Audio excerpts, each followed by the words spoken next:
My wife laughed and said, "Every man notices me." Her fingers traced the rim of her wine glass like she was bored of the conversation before it even started. "I could replace you in a week." The words landed quietly, but they cut deeper than anything she had ever said before. We were sitting across from each other in a dimly lit restaurant in downtown Chicago. The kind of place where people came to celebrate anniversaries, promotions, or new beginnings, not endings. I didn't respond right away. I watched her instead. Charlotte Monroe.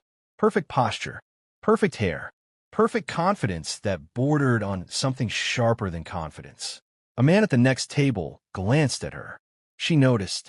Of course she did. She gave him a quick smile, just enough to confirm her point without saying another word.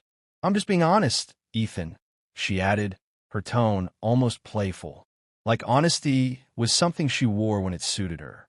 I leaned back in my chair. I didn't realize this was a competition. "It's not a competition." She shrugged lightly. "It's reality."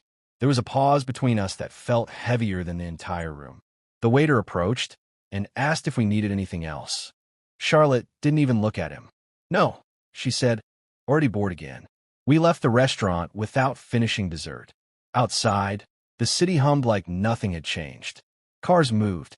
People laughed. The world stayed intact. Inside me, something shifted quietly. We drove home in silence. Charlotte scrolled through her phone, occasionally smirking at something on the screen. I kept my eyes on the road. When we got to our house in Lincoln Park, she stepped out without waiting for me. The porch lights illuminated her like she belonged in a magazine. And maybe she believed that. Inside, she dropped her heels by the door. "I have an early Pilates class," she said casually. "I'm going to bed." No apology. No acknowledgement of what she had said. I stood in the living room long after she disappeared upstairs. The house felt too large suddenly, too quiet. That night, I didn't sleep. I kept replaying the sentence in my mind. "I could replace you in a week." Not in anger, not as an insult thrown in a heated argument, but as a statement. Calm, confident, certain. The next morning, Charlotte acted like nothing had happened. She kissed me on the cheek while grabbing her keys. "Don't forget, we have dinner at my parents' on Friday." I nodded. "Okay." She paused for a second. "Why do you look like that?" "Like what?" "Like you didn't sleep." "I didn't." She frowned slightly, but not with concern. More like inconvenience. "You worry too much, Ethan." Then she left. I sat at the kitchen island with my coffee, staring at the empty space where she had been. Something about her words didn't just hurt. They revealed something. Something I had ignored for a long time. Charlotte didn't see me as a partner. She saw me as a position, a role that could be filled, replaced. That realization didn't make me angry. It made me calm. At work, I found myself unusually focused. I'm a corporate attorney at a firm that values precision and control. For the first time in a while, I felt both. Around noon, my assistant knocked on my office door. "Your wife called." "What did she need?" "She said it wasn't important." I nodded. "Thanks." I didn't call her back. That evening, I got home before she did. The house was quiet again. I walked through each room slowly. The living room, the kitchen, the bedroom. Everything was perfect, expensive, curated, but it didn't feel like a home. It felt like a display. Charlotte came home around 7. She looked radiant like always. "Hey," she said casually. "Busy day." "Same." She placed her bag on the counter. "You didn't call me back. You said it wasn't important." She studied me for a moment. There was a slight shift in her expression. Confusion, not concern. "Right," she said slowly. Dinner was quiet. Not tense, just empty. Days passed like that. Small conversations. Surface-level interactions. Nothing real. Then came Friday.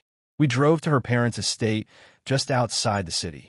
The kind of place that made everything feel smaller by comparison. Her father, Richard Monroe, greeted us at the door. Firm handshake. Controlled smile. "Ethan." "Richard." Charlotte hugged her mother, Audrey Monroe, who immediately began complimenting her outfit. Dinner was elaborate. Perfectly set table. Expensive wine. Polite conversation. Halfway through the meal, Richard turned to me. "How's the firm?" "Busy." "Good." He nodded. A man should always stay busy. Charlotte smirked slightly at that. I noticed. Then Audrey leaned in. Charlotte tells us you've been a little distant lately. I looked at Charlotte. She sipped her wine without meeting my eyes. I've just been focused on work, I said calmly. Of course, Audrey replied. But marriage requires attention too. Charlotte finally spoke. Ethan just gets in his head sometimes. There it was. That subtle dismissal. I set my fork down. Charlotte told me something the other night. The table went quiet. She said she could replace me in a week. Audrey blinked. Richard leaned back slightly. Charlotte laughed softly. Oh my God, Ethan. What? I asked. It was a joke. No, it wasn't. Her smile faded just a little. Richard cleared his throat. Let's not turn dinner into... I'm not, I said calmly. Charlotte placed her glass down a bit harder than necessary. You're being dramatic. I shook my head. I'm being clear. There was a silence that stretched too long. Then Richard spoke again. Marriage is about respect. I looked at him. I agree. Charlotte crossed her arms slightly. So what are you saying? I'm saying I heard you. Her eyes narrowed, just a fraction. And I believe you. That was the moment something shifted in the room. Not loudly, not dramatically, but undeniably. Charlotte's confidence flickered. Just for a second. Dinner ended shortly after that. On the drive home, she finally spoke. You embarrass me. I told the truth. You twisted it. I repeated it. She turned to look out the window. You're overreacting. I didn't respond. That night, I slept in the guest room. The next week was different. Charlotte started paying more attention. More texts. More check-ins. Are you okay? Did I upset you? You're being distant. I answered politely. Briefly. Something in her tone had changed. It wasn't concern. It was uncertainty. Midweek, she came into my office at home.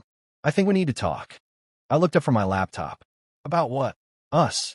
I closed the screen slowly. Okay. She sat across from me. For the first time in a long time, she didn't look perfectly composed. I didn't mean what I said like that, she began. Like what? Like, I would actually replace you. I nodded slightly. But you could. She hesitated. That's not the point. It is the point. She looked frustrated now. You're twisting everything. No. I leaned forward slightly. I'm listening carefully for the first time. That's when it happened. Her expression changed completely. The confidence that defined her. The effortless control she always carried. It cracked. You think I don't know that? She said suddenly. Her voice was sharper now. Less controlled. You think I don't know people notice me? I know they do, I said calmly. That's not something I created, she continued. That's just how the world works. I watched her closely. But do you know what it's like, she went on, to feel like that's the only thing people see? I didn't interrupt. They don't listen to me, Ethan. They don't take me seriously. They just look. Her voice softened at the end. And you? I asked quietly. She hesitated. You're the only one who doesn't, she admitted. The room went still. That's why I married you. That was the twist I didn't expect. Not an affair. Not betrayal in the usual sense. But something more complicated. Something quieter. You don't compete, she said. You don't chase. You don't worship me. I exhaled slowly. So you needed to remind yourself that you could be wanted, I said. She didn't answer, but her silence confirmed it. And I became the safest person to test that on, I added. She looked down. I didn't think it would hurt you like that, she said softly. I nodded. I believe you. Another silence. So what happens now? She asked. I stood up slowly. Now, I said, we decide if this is a marriage or a performance. She looked up at me. There was something different in her eyes now. Not confidence. Not control. Something more human. Weeks passed. We started talking. Really talking. Not about schedules. Not about appearances. But about things we had avoided for years. Charlotte admitted she had built her identity around being seen, admired, validated. I admitted I had built mine around being stable, reliable, predictable. Neither of us had been wrong. But neither of us had been fully honest either. One evening, we sat on the same couch that had felt so empty before.